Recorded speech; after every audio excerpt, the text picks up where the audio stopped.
But it's like we're treating our life like we're in a waiting room, or it's like taking a number at the DMV. It's like if I don't know my vocation yet, or I don't know this, and I'm just going to kind of just sit around in the waiting room and kind of see what happens till I get there.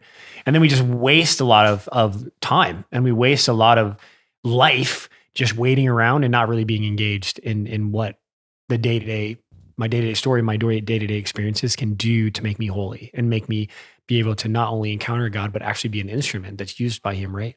So sometimes in discernment, I don't know a whole lot about discernment, but that was another jab. That was another jab. Jab number 2 in the last 30 seconds.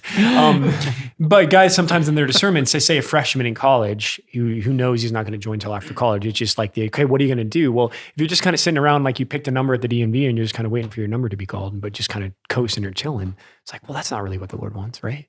So there's radical invitation to be engaged, to be in life, to know that even if I'm in a period of waiting, God still has a plan for my daily life to allow me to be holy and to spread the gospel and to build the kingdom, right? Even as a single young man in college or whatever it may be. So anyway, I can just, sometimes I've envisioned there's a lot of people, spirituality, they're just kind of having a little party at the DMV, just kind of chilling out, So just a little bit of encouragement there. Like life is not a waiting room to see what God's going to do, right?